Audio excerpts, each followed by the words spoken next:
Hey everyone, it's Kristyn B and Ryan. Howdy. Welcome to another episode. Today we are still on our journey talking about The Power of Now by Eckhart Tolle. We're on chapter 8, which is titled Enlightened Relationships. This was a lengthy chapter. It was 30 pages long. Yeah. And there's a lot to unpack here. Had to muscle through this chapter. Yeah. Because I did it earlier. Yeah. Because he kept putting it off. These weeks go by fast. I know. They do.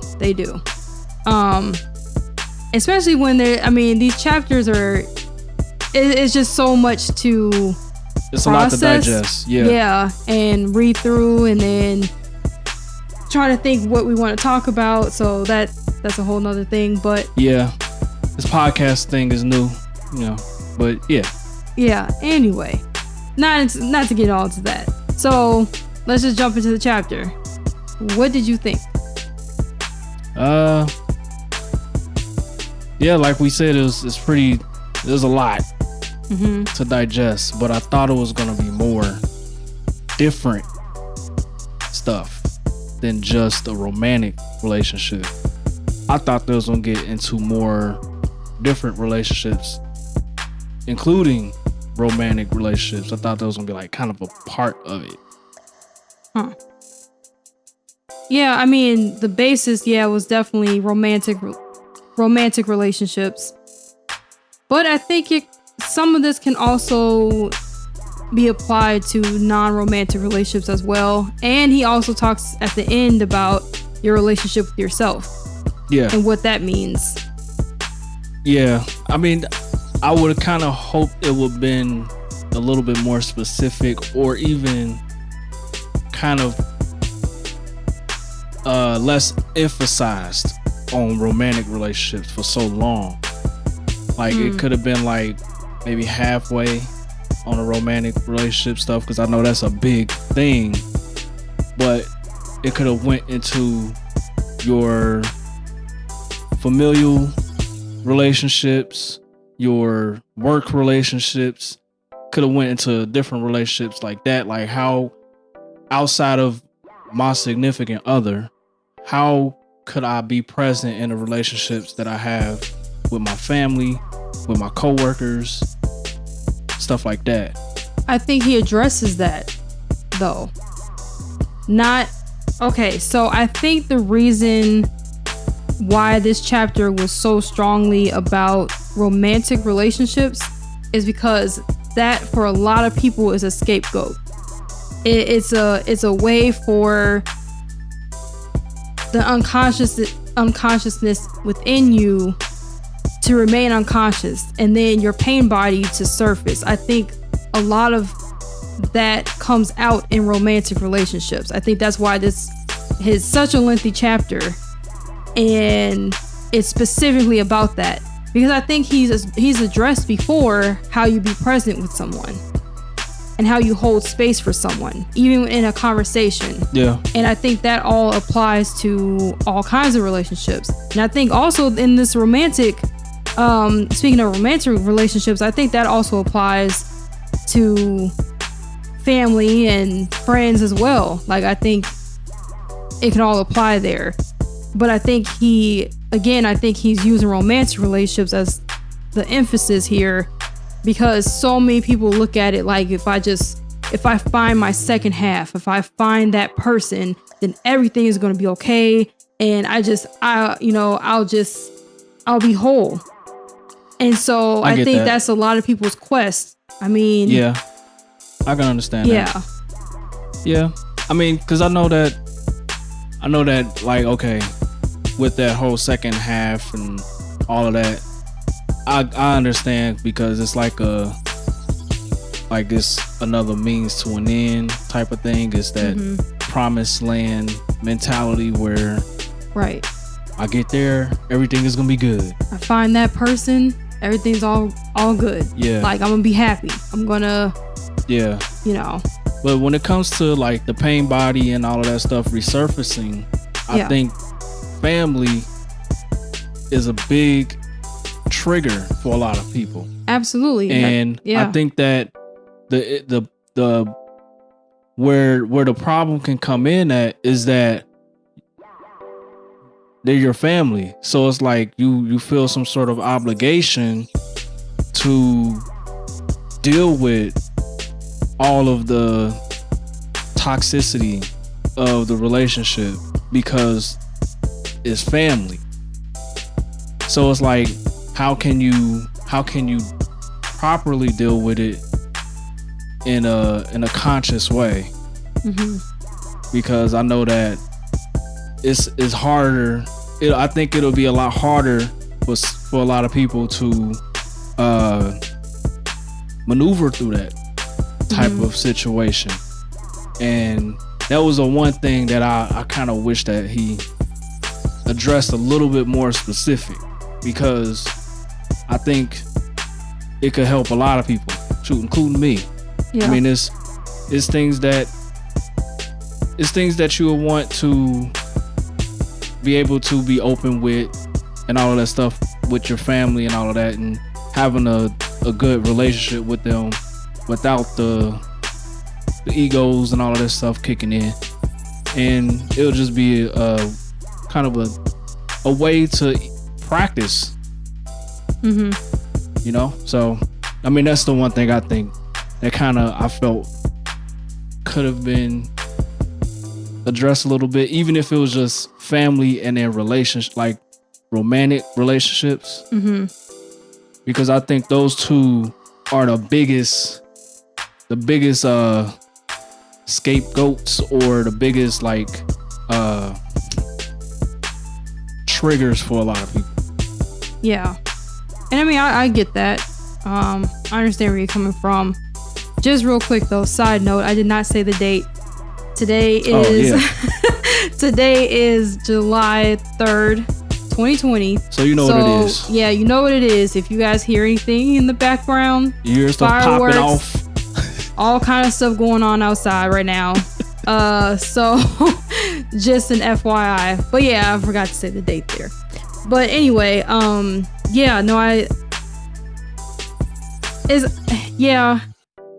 guess I understand why he isn't.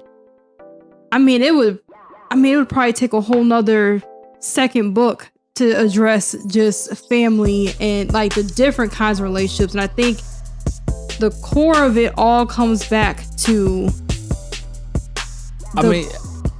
will it? I mean, it could, but I think that can be like a whole book just on the relationships in general. Yeah. But I think that even if he kind of focused more on just the parental aspect, like, okay, where a lot of people have issues with their parents, or parents may have issues with the kids or whatnot, it's just like, it can be just as simple, or it can just start right there as almost like a template. Because if you can do this all with your parents, because as someone you gotta, as an adult or as a kid even, like you have to talk with your parents and all that stuff, and kind of maneuver that relationship as it evolves as you get older or whatnot. And you want to be open and all of that stuff as well. So just it'll be kind of an interesting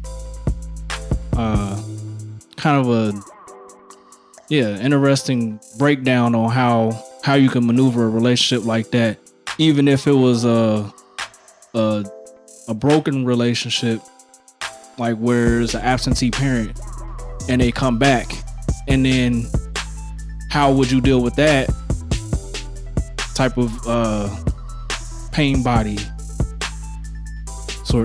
type of thing. Yeah.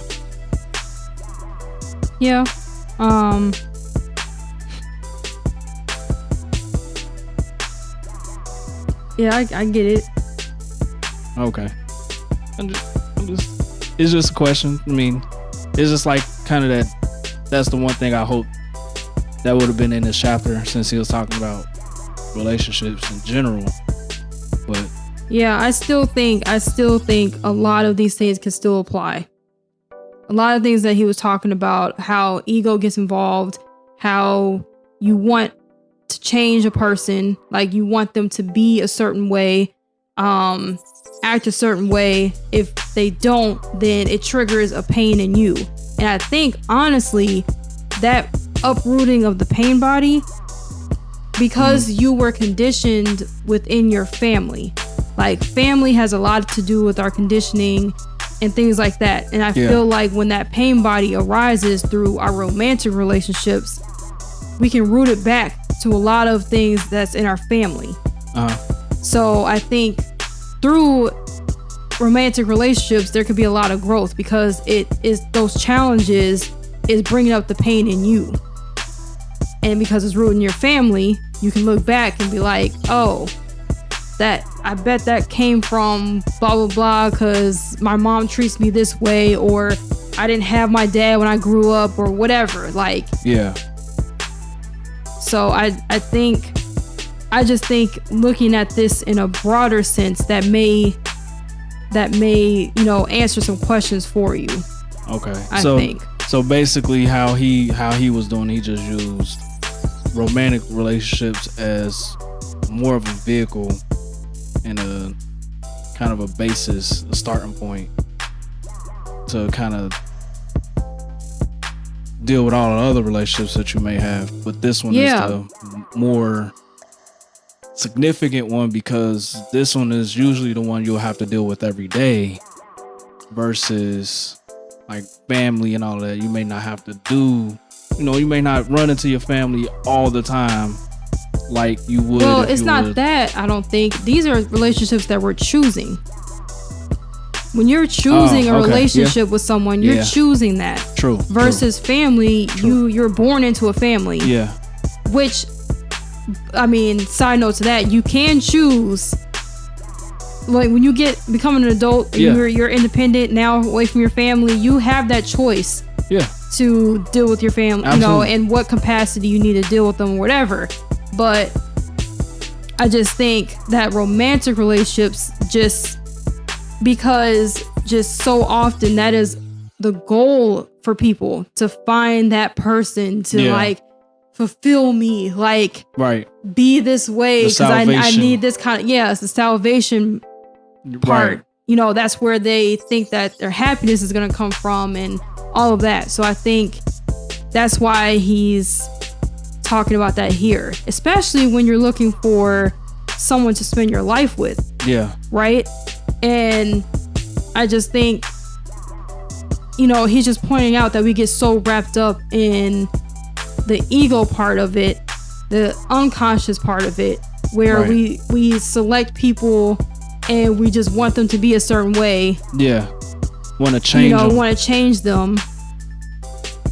And all that's like, then it's like one person's pain body arises, and then the other person's pain body arises because of theirs. Right. And it's just like, that's where all the problems start. Yeah. So I just think the romantic relationship is just a great example, and how he can really demonstrate how those things can come to play. Yeah. It is a lot easier, I would say, to demonstrate all of the possible scenarios, because it goes from friendship to life partner, like it's a wide range, and then family, like it's just, I guess it is a wide range in a romantic relationship. Yeah. So let's just jump into the chapter. Well, before that. Oh yeah. What did you think?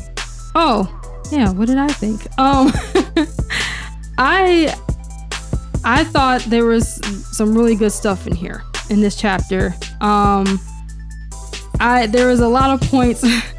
There's a lot of points in here where I was like, oh, I could see where I was unconscious in certain scenarios, or things like that. Yeah. And I thought that too. Yeah. So especially when it came with when he started talking about the gender differences, that got that really like I'll say. Yeah. And then it was just kind of cool to see, like I have, like I've mentioned before, I read this. This is my second time reading it.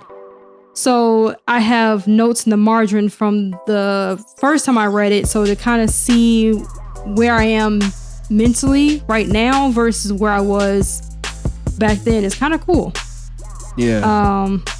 Yeah, just, but I was trying to find this one part where I was like, oh, that's me.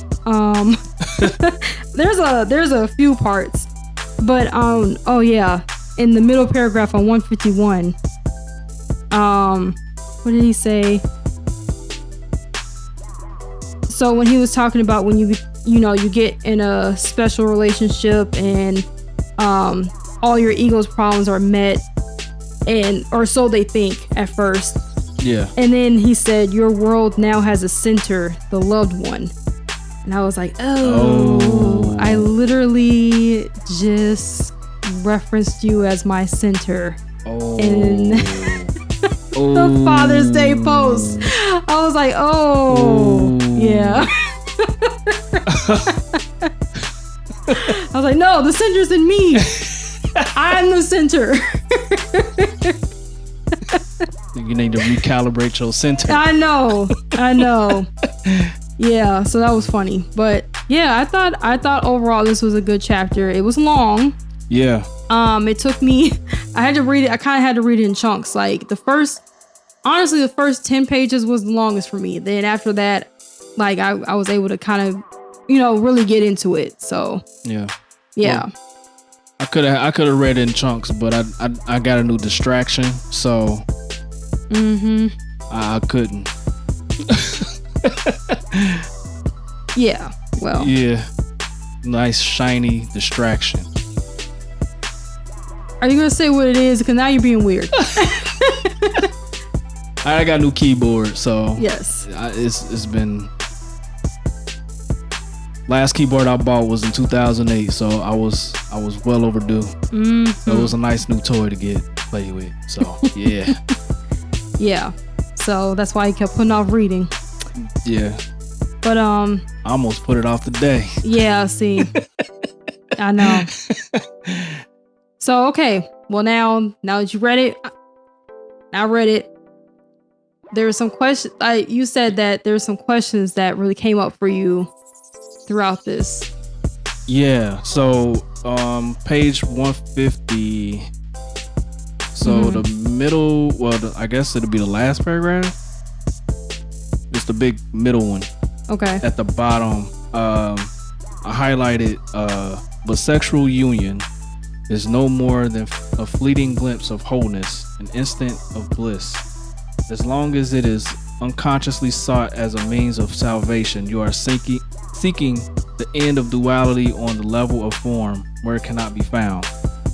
You are giving a tantalizing glimpse of heaven, but you are not allowed to dwell there and find yourself again in a separate body.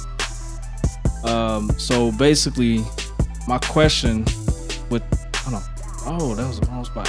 Oh Lord. Darn it. I think it was the one right. What was it? Oh man, I put the wrong thing. But it was, so basically my question is centered around marriage. And basically it was saying, so I was asking, so marriage is mostly about both being present in the relationship. Is that what marriage is really all about? Well, if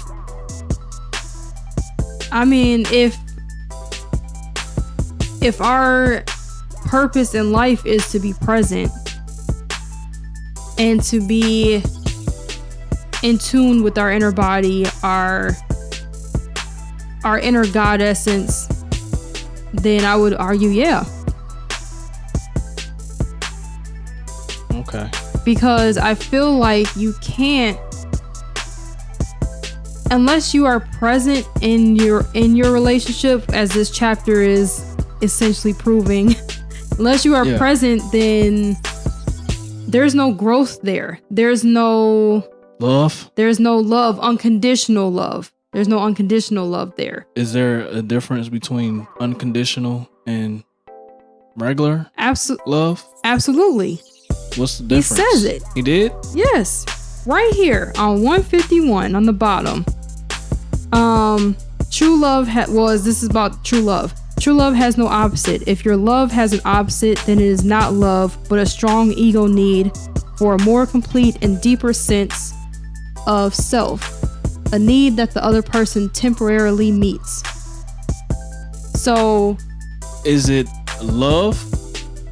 Because when he describes love in the sense of consciousness, like he said, there's no opposite. Yeah. So if that is love, then when it comes to the ego, it's something else. It's not love. The ego thinks it's love. It thinks it's love, but it's not love. But that's how we label it. So what he's saying is true love. There's a difference between true love and love. So, and I'm using air quotes here. So love is like you meet somebody and you're just like, oh my God, they are just like everything I'm looking for and all that, whatever. But then the moment they don't act according to what you pictured or what you want, and then things start happening, and then you're like, I fell out of love. It was conditional. The love was conditional at that point, even though you labeled it as love. Yeah. And the true love could have been felt at times, but because it became about, is this person fitting my box? And once they don't, and once they don't and the problems come, then it's like, oh no, I don't love that person anymore. I don't want to be with them anymore. So that's the conditional love. Okay. So that's what the ego thinks is love, but it's not really true love. Because the ego is only wants to be fed. So as long as the other person's feeding the ego, all good. Yeah. It's all love. But then as soon as they're not, nope. So that's the condition. I see. Yeah. Yeah. So I think, as far as, as far as marriage, it would have to be like that. Honestly, bringing up Jada and Will right now, they got some controversy, but we're not going to talk about the controversy. This ain't about that. Yeah, it ain't about that.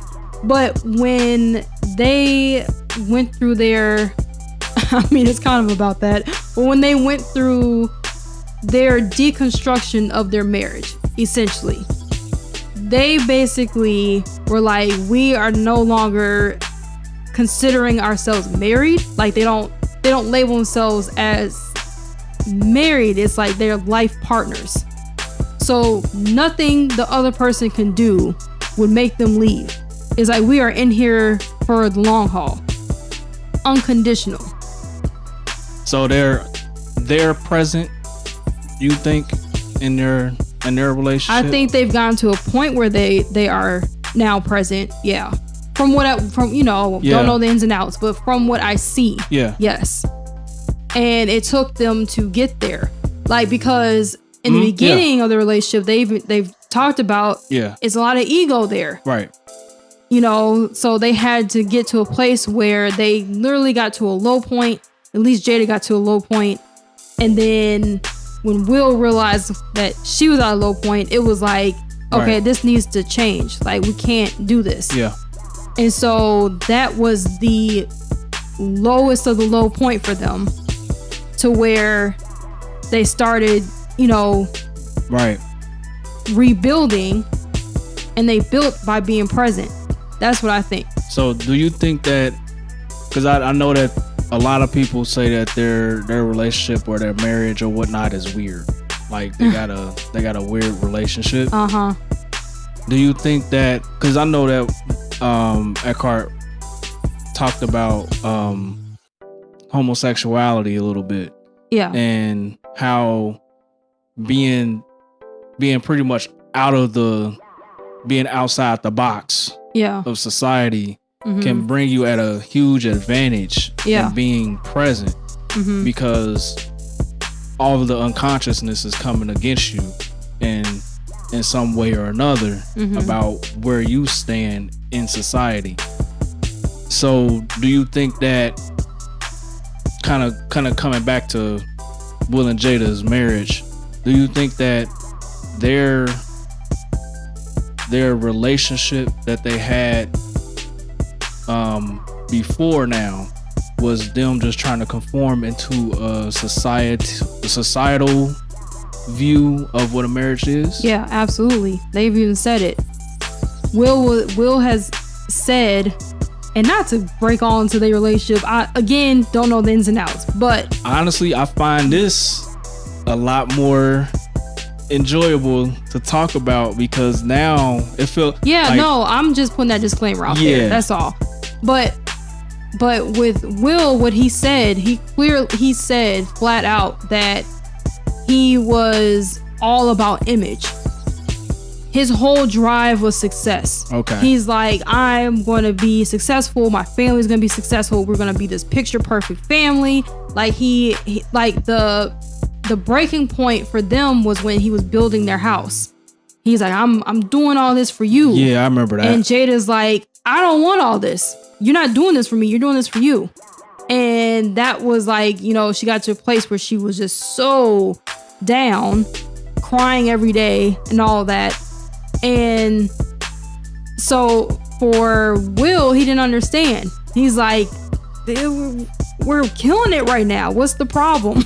She's like, you're not seeing me. You're not hearing me. I don't get my needs met. Like that kind of thing. And so it was like, yeah. And I think originally that is what the problem was. They were trying to fit into what society has said marriage is and what marriage looks like and what a successful marriage and couple looks like. What a beautiful family looks like. All of that stuff. And so when they, got to that place where they realized they're not happy in that, and they, restructured their whole marriage, their whole bond. Right. People outside don't know what to do with that. Because things that they have said, and this is shout out to Red Table Talk, by the way. I love that show. Jada's killing it with that show. Yeah, it is a good show. I gotta see the one with Will. For Father's Day. Yeah, that was good. But shoot, I forgot my thought. I just wanted to shout that out.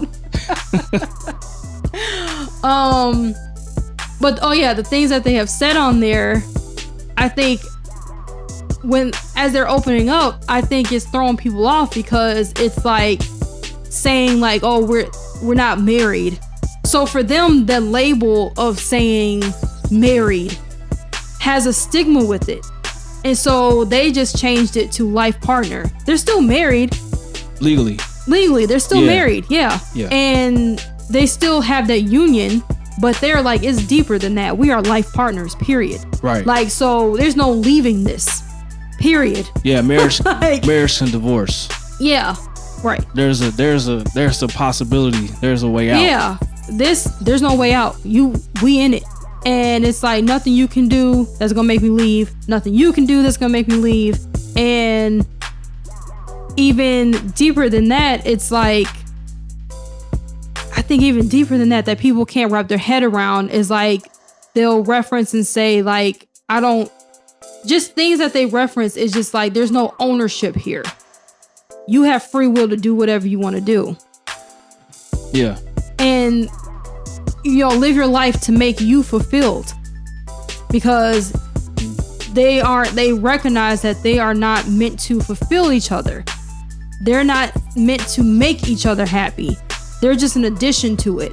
So it's like they have to go on their own separate journeys to fulfill themselves, but they're doing it in a union. So yeah, it's not they making each other happy. They're happy, being happy together. Right. Exactly. And I think that trips a lot of people up because it doesn't fit into what you think, the marriage would look like or what that sounds like, or it's kind of crazy because when you think about like a lot of the marriages like that is in the box, a lot of people are miserable. Yeah, they are.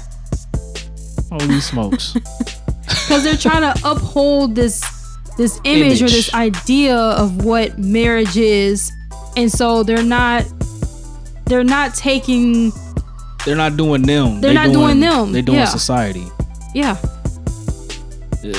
Man, it's crazy how like the whole be yourself thing is one of the most underused thing.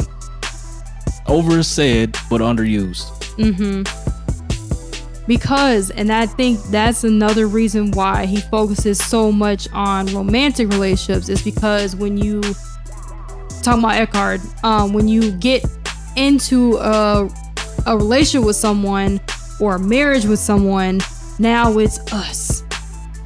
There's no you and me, or it's me we. As an individual. It's us. It's we. Yeah. And yeah, that's a hard thing to untangle.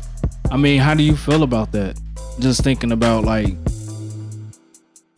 when you get with somebody, like when you with somebody and it turns from me to us. Right. And that feeling, I guess, is that feeling of you have to give something up of yourself to contribute to the pot of us, to make us strong.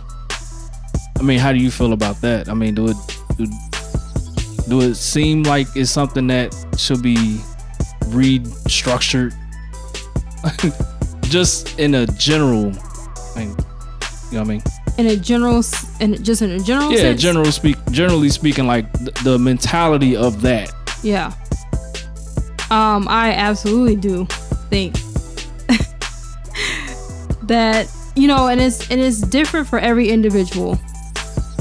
But I could say from experience, within our relationship, where I have just recently finally gotten to the point where I'm just like, I need to figure myself out and things. Yeah. Like this shouldn't feel like I'm lost in the sauce or lost in the relationship. It's like, I have to find my own fulfillment. I have to find my own happiness and find my own path.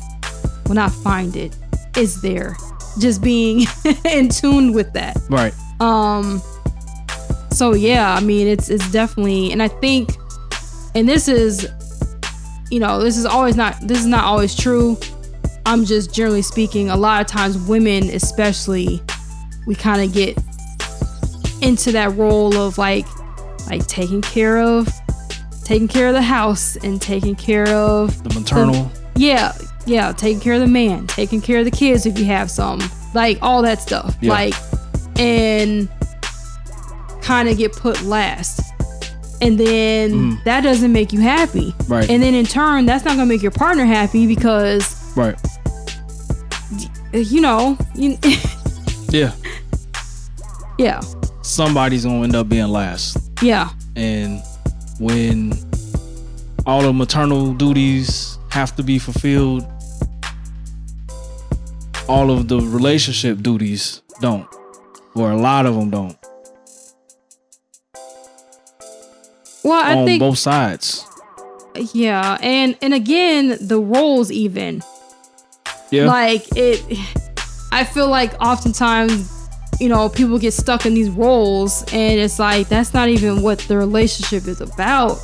Like all these roles, and especially when it comes to gender, that's a whole nother ball game. But yeah, just in thinking about that, even it's like we just people in general, we just get so stuck in these labels and how we should act and how we should be and what a perfect relationship looks like or what a perfect wife and mother looks like, what a perfect husband looks like. It's like all that stuff is just like, it's all ego based. The perfect box. Yeah. How square can you make this box? Yeah. So, I don't know. Okay, you have more questions. Yeah, I want to hear. I want to hear some other questions. All right, so on page 158, and this is just a small part of a sentence, but I'm just curious to know what your interpretation is. Okay. Of this. You say this is probably like midway into the paragraph. You say, know the reality of that moment and hold the knowing. Hold on a minute, wait. You gotta kind of backtrack. All right, so I'll just read the whole thing. Yeah. So he said, if there is jealousy, defensiveness, the urge to argue, the need to be right, an inner child demanding love and attention, or emotional pain of any kind, whatever it is, know the reality of that moment and hold the knowing. What do you think he mean by know the reality of that moment and hold the knowing? Yeah, I think it comes down to acceptance. Like, you have this emotion that arises and you observe that emotion and you accept it. Because without that, let me see. I'm just trying to look in where he went with that, because. So when you say when you accept it, if you don't, then what is like a resist type of thing. So it's like if you resist, it persists. It's you just basically the more you fight it, you just feeding the ego more because it's just gonna push back. Yeah. Like he says further, if you observe unconscious behavior in your partner, hold it in the loving embrace of your knowing so that you won't react. Unconsciousness and knowing cannot coexist for long, even if the knowing is only in the other person and not in the one who is acting out the unconsciousness. So it's like basically it's just holding that space. Every time. You just don't know what the holding the space is? I don't. It's just like, okay, so say for instance, you have an issue with me and you like kind of be a little bit argumentative. And I have some sort of like response, but I'm accepting the response, like the emotions. Yeah, so when the emotion arises, it's like you're oh, he talks about this more in The New Earth, but his other book. But so when someone comes at, like if I were to come at you like that and you have a response, like it's an automatic emotional response. Yeah. You observe that emotional response, which puts you at a distance from that emotional response. So you know that's not you coming out. That's your ego or pain body reacting to me. Okay. So then you're observing that. So you got space from that. Yeah. But you're also holding, like you're holding that space for the other person at the same time. It sounds crazy.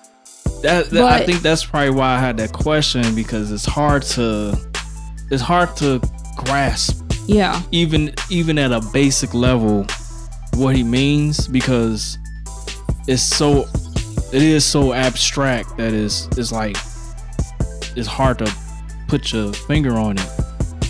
It's like, because every time I think about something like that, like where he's talking about like hold the knowing, and you distance yourself, you observe yourself kind of in that way, it's almost like you just like no, you don't zone out. It's just you sounded exactly like your dad. But anyway, no, it doesn't. It's not like you just space out. So, okay. It's like, so if you was to come at me crazy and I respond, am I still responding but observing the response? Like, how does that work? Because wouldn't me responding be an egoic thing to do? If you respond with that initial emotion that arises, so I'm coming at you crazy, of course you gonna be like, hold on, like wait a minute. So in that moment, it's a pause. Like, that's where the separation happens. You start observing yourself, observing me. So it's like you see that emotion arise. So instead of becoming that emotion, you are observing that emotion. Okay. So you're not, because if you're in an unconscious state or coming from the ego, you're going to become that emotion. Right. Because you're not allowing that observance and knowing of this is my ego, my pain body responding to hers. Okay. So it's like almost like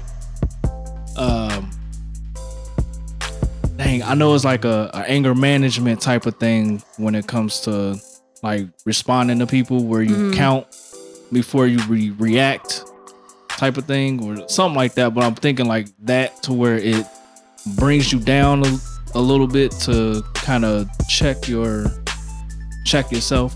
And then more than likely you won't be as hot because you have more rationale when you say something. Yeah, because if you, what I'm trying to say here. So if I come at you crazy and you come back at me, what is that solving? Nothing. All it is our egos now are flared up and we just want back and forth. Yeah. Like our egos are completely taken over and we're just going back and forth and nothing is being solved here. Nothing's being heard or nothing. Right. So if I come at you and you come from a place of peace, my craziness can't last that long. And that section right before the paragraph that you read, actually, I'm gonna read this because that was a part where the first time I read it, I have in the margins so many questions. I got so many questions about this, but now I get it. So I'm gonna read that part. So it starts on the bottom of 157, that last paragraph. With the acknowledgement and acceptance of the facts also comes a degree of freedom from them. For example, when you know there is disharmony and you hold that knowing, through your knowing a new factor has come in and the disharmony cannot remain unchanged. When you know you are not at peace, your knowing creates a still peace that surrounds your non-peace in a loving and tender embrace and then transmutes your non-peace into peace. As far as your inner transformation is concerned, there is nothing you can do about it. You cannot transform yourself, and you certainly cannot transform your partner or anybody else. All you can do is create a space for transformation to happen, for grace and love to enter. So, for me, that, like I said, the first time around, I was like, so many questions. What? Yeah. And this time I get it. And it's like what I was just saying. So I'm just going to reverse it. So you coming at me and you're upset about something and this is not even your character. but you start yelling at me, you right? Put too much jelly on my PB&J. I don't appreciate that. Like, let's say you come at me yelling about something. I have two ways I can respond here. I could just be like, hey, like, and then it's a wrap. Like, I'm coming back at you, right? And we're just going back and forth. Versus, I'm just letting you have that space. Like, okay. So just making me think of SpongeBob. Remember when SpongeBob had this bully, but then he punched him. He just keep punching him and it just tickled him. Yeah. And then after a while he just gave up. Cause then it's like that. Like you more of just absorbing, not necessarily absorbing the blows, but it's just like you let the space, let them have the space for them to air out their grievances and all of that stuff, and then it's just now it's time to be rational. Well, when they get it out, if you come at somebody, and I keep saying that over and over, my God, if you're yelling at somebody and they are completely calm and they're just like, yeah, I hear you, or not even speaking, just letting the space be there. Like, how much longer can you really be yelling and carrying on? Because you don't have anything feeding you back. Yeah. So the ego is going to act as long as it's being fed. What it wants is you to be combative. Yeah. You're not being combative. So what's it gonna do? Yeah. It's just unless somebody instigating, like, that's ego. You gonna let peace just get in the way? So when you come from that place of peace and you hold that space and you hold that love, like, I think that's where it comes from, where when you're observing if your ego reacts, you're observing that. You're in tune with the inner piece of you. So you're in a state of center, in a state of peace, in a state of love. Yeah. So you're not going to react back to them because you're not taken over by your ego. You know what? That made me just think about something. Just kind of thinking about like Martin Luther King and like Gandhi and all of them, like where Martin Luther King, where he's talking about we want to have like just peaceful protest and all of that stuff, where that could be, because on the opposite end is usually a lot of hostility. And is it the same kind of, would it be the same mentality in that aspect where there's a need for a social need, like an injustice need that needs to be fulfilled, but becoming as a body of presence where it's just peace. We just want you to hear us out. We just want you to. Yeah, I think this is going into a deeper conversation here because think about it. If it was coming in a hostile way, then it's just gonna be a hostile return versus a peaceful. And then, like, okay, I don't even want to. I know where you're going with that, but I think there's too many layers with that. Yeah. Because I don't agree that, coming from a peaceful place in certain situations, especially with all, the protests and stuff, I just don't even want to. I'm just thinking of more of just the theory, the principle of it. Like, if I'm being irate towards somebody and they are just not necessarily just standing there kind of out of it, but they just standing there like, I hear you,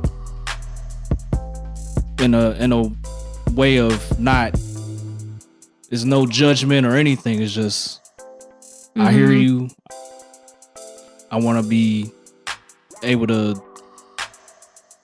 answer your need or whatnot.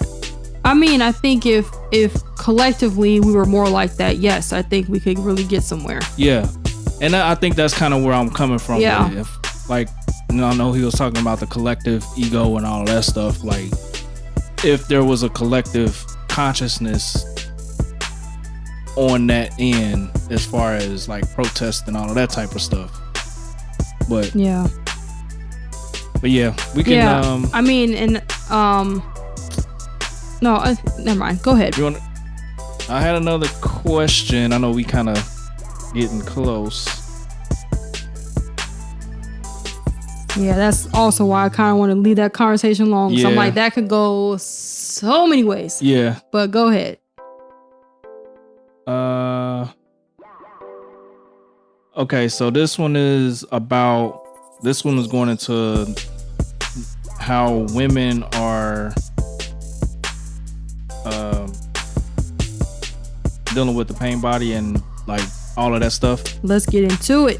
All right, so on 168, the middle paragraph, or I guess the first one. So this whole thing. So the first thing to remember is this: as long as you make an identity for yourself out of the pain, you cannot become free of it. As long as part of your sense of self is invested in your emotional pain, you will unconsciously resist or sabotage every attempt that you make to heal that pain. Why? Quite simply because you want to keep yourself intact, and the pain has become an essential part of you. This is an unconscious process, and the only way to overcome it is to make it conscious. So my question is, when it pertains to I had a hard time kind of wording it, but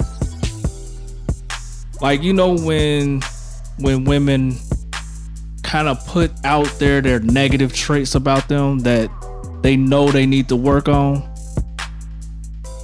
like being pretty much rude and just it's just like, oh, like saying stuff like or I don't know, saying something, okay, with rude, like I'm rude, but oh well, that's just me. Yeah, like I'm a B, but I mean, I got this hard side where I don't take nothing from nobody, you can't do it. And it just like, it's just like this real overly like unnecessarily rudeness, like just being nasty. And like almost spinning it in a way that is some sort of thing that's cute. Like, that's why I had a hard time, because I seen an episode of Divorce Court, and one of the women on there was just like that. It was like she was just, man, and like hard-headed, like don't want to hear nothing her man has to say. Just wanna, she got this need to be the woman of the house, but don't want to listen to what he say, or it's just like stand your ground, my way, the highway, nothing, like kind of thing like that, like even if it's rational. So it just kind of make me think about, like, so is that like holding to all of those negative traits that they feel like that's like what makes them strong, or is something that's like the, not quirkiness, but that's the thing that you need to be able to handle about me? Is that the pain body that they hold on to, that they are completely identified with, that they don't want to change? Yeah, I mean, yes. Long-winded question, but and I think I see what you're getting at, but I also want to just say disclaimer here that in general, this is not just women. There's a lot of men also. It is. But you're saying specifically you see this with women. Yeah. Like holding on to something as a means of protection. as well as as a means of like attraction, because saying I'm strong, I'm this. Yeah, like I'm crazy and all of that. Like yeah. And there, men out here take that and they be like, yeah, crazy, love crazy girls and all that, but it's completely toxic in a relationship, because it's always hostility. And I know he was talking about, well, Eckhart, I know he was talking about like how people can get addicted to the toxicity of a relationship as well. But just kind of thinking in those terms where he was saying that, you know, women can get so identified with their pain body that even if there's a way to heal that, it won't, because the self-identification of it. And also, just to be clear, he's saying that in pertaining to menstruation too. So just like, because we go through a cycle every month, which oftentimes come with pain for a lot of women, headaches, bloating, nausea, cramps, migraines for me, things like that. So, and I think what he was saying there was that time frame can definitely be a time of enlightenment. It can be a time where you're really tapping into, you know, the emotions, which leads you all into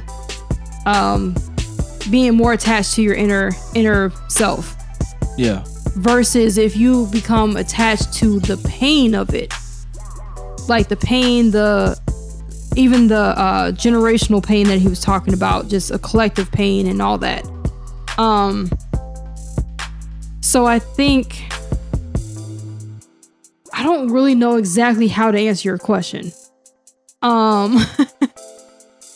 Yeah, I mean, I do ask a lot of these. It seems like my questions about this stuff be pretty deep, or just really reason why I can't, in a way. the reason I don't really know exactly how to dive into that question is just because it's so generalized. So I mean, this can go for men. Yeah, no, I get it. It's yeah. Okay. It was just the question. That question kind of popped in my head because it reminded me of an episode of Divorce Court. Yeah. And it was like clear. It was like she was like almost. It wasn't like a bragging thing, but it was more like, I'm this way. You either have to deal with it or not, type of thing, and I'm not gonna change. It's just, and it's just such a. It's like, it seemed like something that you would do if you love the person. Like, if you, you're not necessarily changing yourself, but it's just like being nasty to somebody. I mean, that's not. I wouldn't think that'd be any good. Well, no, because she, she's coming from an unconscious egoic level. Yeah. And from a pain body. Yeah. So, yeah, I think when you're exhibiting that, and like, if people are, bragging about that, or, whatever, I think, it's definitely, they have an attachment to it. They have an identity with that, because that's why they don't want to change, because they feel like that is them. Yeah. It's not them, but they feel like it's them. That's all they know. Yeah. So that's what they stick with, and they're like, this is me, take it or leave it type of thing. Again, that's also goes into conditional. It's like, I'm only going to love you if you take me and all of my mess. Like, if I can only be with you and love you if, and not even what they think is love, if you take me in this state. like that I'm in. Like this is just me.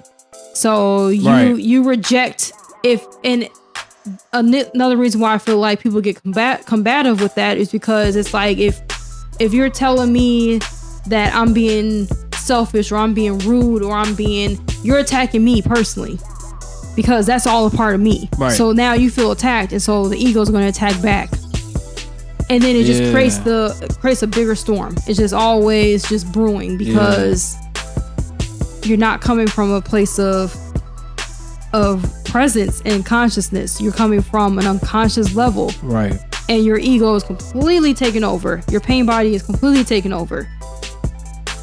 And that leads to a sabotage. A relationship, sabotage. It's just, it is a vicious cycle. Yeah. Ah, man. So we are at the end. Well, we pretty much running out of time here. And I got one more question. Well, and the part that I was hoping you were going to talk about with the female, empowerment stuff was just that we women actually have a greater chance of becoming enlightened because we're so in tune with our emotions and our bodies. Yeah. And that all goes with menstruation, but also just historically. And we all, women got pushed out of that role and men took over. And that's when the mind took over society. I'm sorry. That's where I thought it was going to go. That's what that part was really good. I mean, I just thought it was good because oftentimes emotions and being in tune with your body and stuff is seen so negatively. It's seen like a woman trait, so it's weak. Yeah. And really, it is not. Everybody should be striving to get on that level. If we had to birth kids, y'all we'll be more in tune. We'll be more in tune with our bodies too. Well, yeah. I mean, have to go through a cycle every month. Yeah. And then if you do have kids, you got to go through the pregnancy process and the birth and all that. Yeah. Yeah. I mean, I guess that's where. I guess that is like why Eckhart is saying that like the menstrual cycle is a good way to get more empowered. Yeah. And I guess more enlightened because it's a monthly reminder of how in tune you are with your body. Yeah. And I mean, like I said in an episode before, but I've come to a place now where I use that, like when I'm in that cycle, emotions and things tend to arise a lot, and I mean heavy. And I used to fight it. Like I used to be like, I don't want to feel like this. Like, why am I feeling like this? Why am I on edge? Why am I, just like trying to get away from it? And then now I feel like I've come to a place where I'm embracing it. Like I just take on all that emotion. I just feel it. And I'm like, what is this alerting me to? And then it alerts me to my mind, like what's going on in my head. And then, it's like the whole thing. It's like it goes from body to emotion to mind. And then I can, so, I mean, it's definitely, it can be a positive thing. Not saying that it's fun. Yeah. Not saying that. Menstruations for everybody. No. Yeah. So, anyway. What is your last question? We are over time, but I don't care. What is your question? Yeah, I mean, this is a long chapter, so... Yeah, it's a lengthy chapter, yeah, so... We'll give it a little bit of an exception. So, on 173, the end of the first paragraph, I highlighted, so it is perfectly possible for an enlightened person, if the need for the male or female polarity is not met, to feel a sense of lack or incompleteness on the outer level of his or her being. I'm reading this kind of crazy. Yet at the same time be totally complete, fulfilled, and at peace within. So I guess basically in this is like... Hold on, I was trying to find you. Where are you? 173. Yeah. The first paragraph at the bottom. It's the last pretty much the last sentence. Okay. Got you. So basically he was saying that it's possible for an enlightened person to have to feel the need of the opposite polarity. Mm-hmm. And also be completely fulfilled. Yeah. My question is, what would that look like? And how could it be both at once?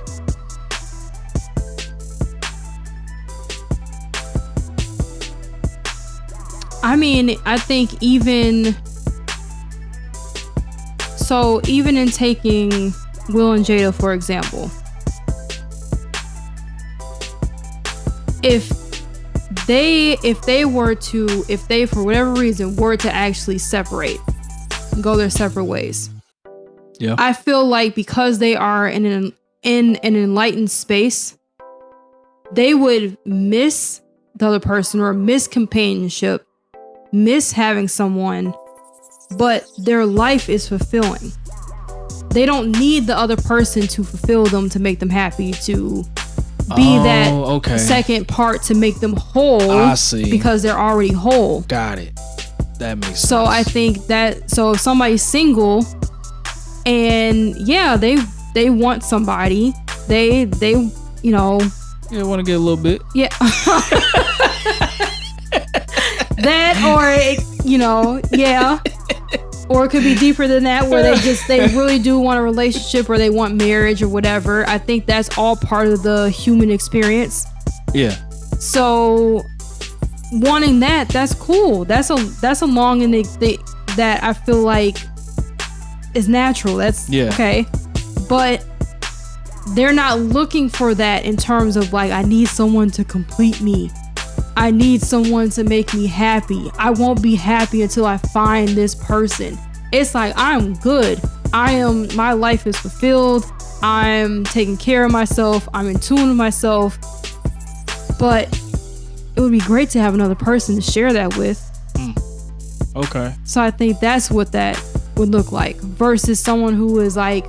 So there is the separation with you and the form.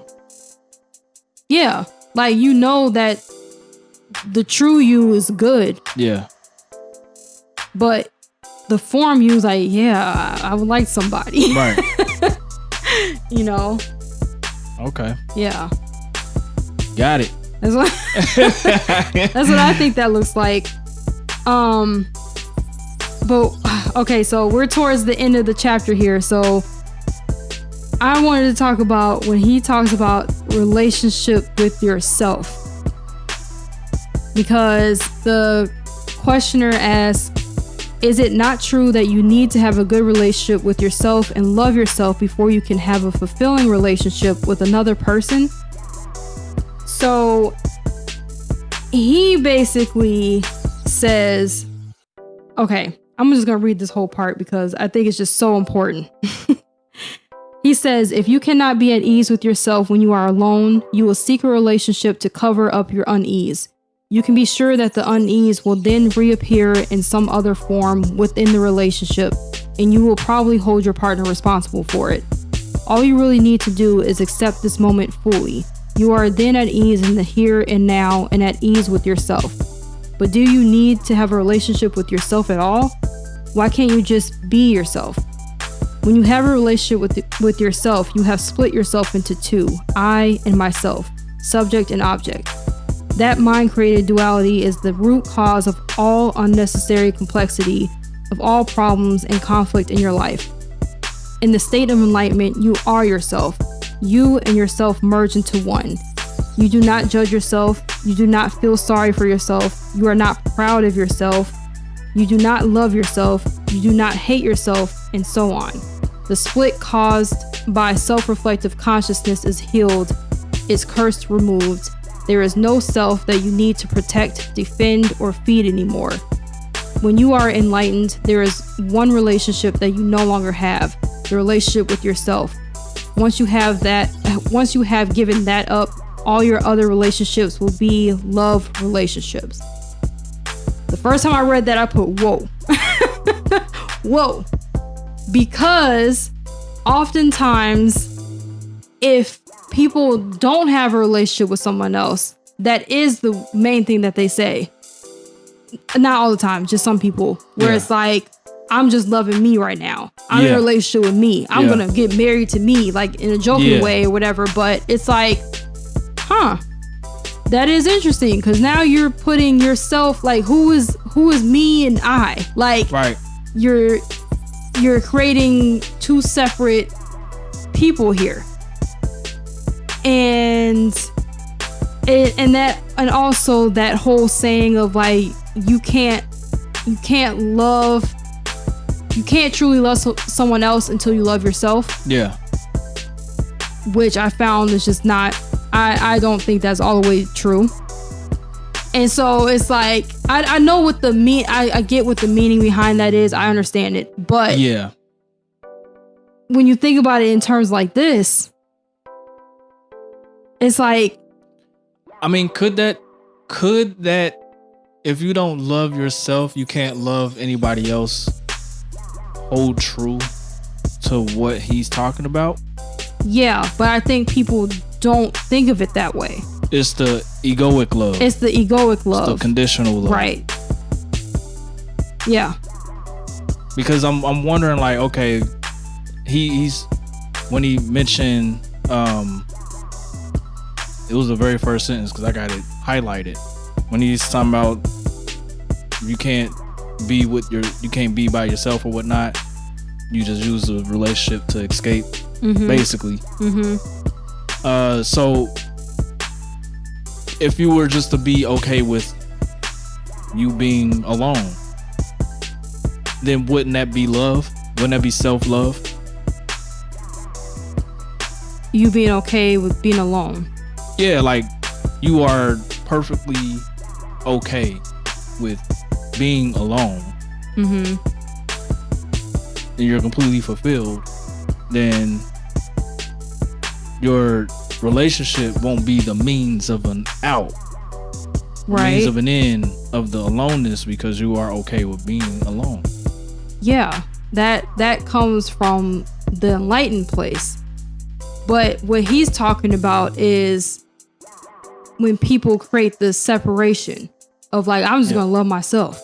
Yeah. Like, I'm just like, you gotta love yourself before anybody else. Like, it's in a different sense than. Yeah. My question is, would being okay with being alone, would that mean you love yourself?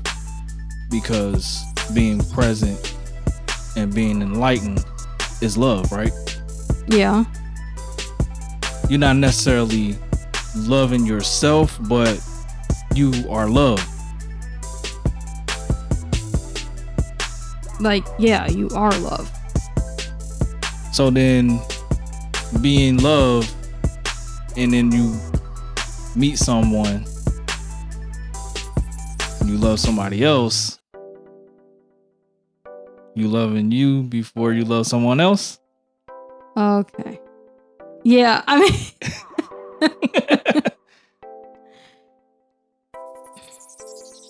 yes, but I get the separation part. Yeah, it's that's what I keep coming back to. Yeah. It's about the separation part. Yeah, it's like finding yourself. Like, I'm gonna love me even though nobody loved me. Yeah. Like, it's like what are you doing then? No. It's like it's almost like I don't know. How there's so many people that say that, and it's just like it's almost combative, like, because no one loves me, I'm gonna love me. Yeah. And it's that separation.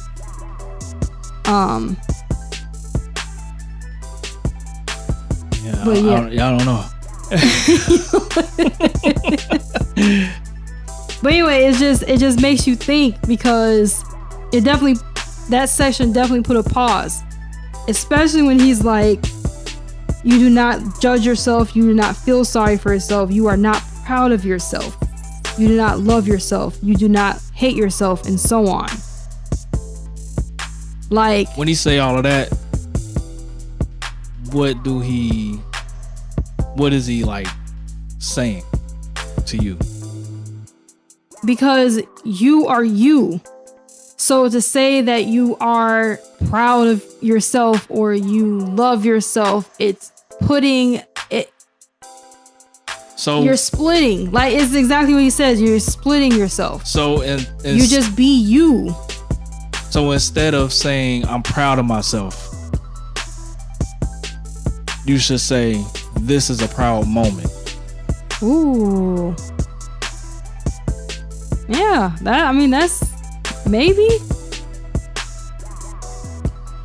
That's how I'm seeing it. Yeah, that's a good way to put it. This is a proud moment. Well, I guess this is a proud moment. That's still. I mean, I guess that could still be categorized from the ego, though. Because the ego is proud. Because it's a judgment. Yeah, statement. It's a judgment statement. True. But can you be happy, like, for something that, like, an accomplishment? Like, I guess. Yeah, how do you be happy? I mean, is it all bad that ego comes in? And no, I don't think. And again, I don't think he's saying that the ego is bad. He's not putting morality to it, like saying it's bad or good necessarily. He's just saying it's insane. It can be destructive. Which how we label it is like, oh, well, that's bad. How egoic of him to say the ego is insane.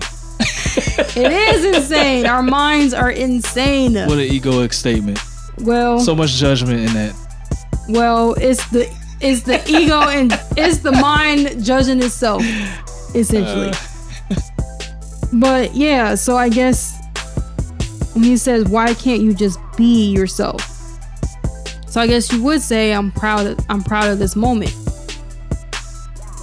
Or I'm happy for this moment. Or because I would think it's more of a, I don't know if it's a factual thing, but it's kind of more, it's not judging someone or you, it's judging the event. Well, not judging. It's not judging anything. Well, was that still a judgment, saying that you're proud of this moment? I mean, it's a good judgment. Is it a judgment or just a feeling? Like true. That emotion is like, True. I'm proud of this moment. Not saying this is a good moment, this is a bad moment. It's just I'm happy with this moment. Like, is that still a judgment? I don't know. Because I'm wondering, like, if you say you hate somebody, is that a judgment or is that just an emotional? That's an emotion. When you say I hate this person, that's an emotion that you're feeling. You start saying why, or like, why do you hate them? Then it's like, because they did this, they act like this, they talk like this, they did this, whatever. That starts the judgment. And that's giving your ego the reason why you hate that person. So the judgment is the reasons, not necessarily the emotional result. Yeah, I think. But if it was to state a fact, then is it a judgment? I mean, if it's a fact, I mean, I think you could speak from a place of facts without being emotionally tied to it and judging. Okay. It's like, it just is. But you're not emotionally riled up over it or labeling the person good or bad or whatever. It's just, it is. Right. Okay. But anyway, at this point, I think we're rambling. So yeah, we're going to just wrap this on up. Yeah. I thought this was a good discussion. Yeah, it was good. I like it. Yeah, chapter 8 was definitely clearly a discussion starter. It had a lot in there. So anyway, guys, thanks for hanging with us. Hope you guys enjoyed this conversation. You're looking at me all weird. I thought you were gonna say something. I'm chilling. Being present. You can you can find all our social media information in our description box, as well as if you need any editing services or for written content, hit me up. I'm gonna put my information in the description box as well. Ryan, your music. Oh yeah. All the music that you hear on all of the episodes I have created. I do have a beat store. You want to go there, and if you're interested in having music on your podcast, videos, or even if you want to rap, sing, or whatever on there, just go to my website, tracksinfinite.com/beats, and all of the beats is there. More will come, but you can check those out. And yeah. Yep, that's it. So until next time, guys, be safe. Enjoy your weekend, but do it safely, please. Yes. And we out. Peace.